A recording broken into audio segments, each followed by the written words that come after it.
Like, what does that look like for a father and a son across all those years?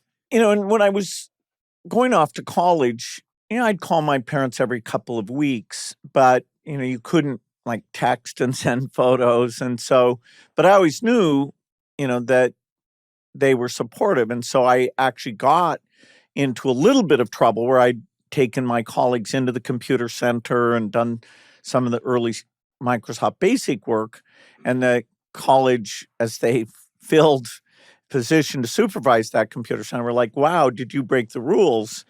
And, my dad was always so kind of wise, whenever it was like, oh my God, I may have screwed up here.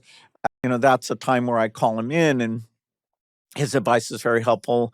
So it wasn't in those days that I talked to him a lot, but that when I was in trouble, he was the one person, who was so sophisticated and, on my side, that his advice really did help me at a lot of key turning points.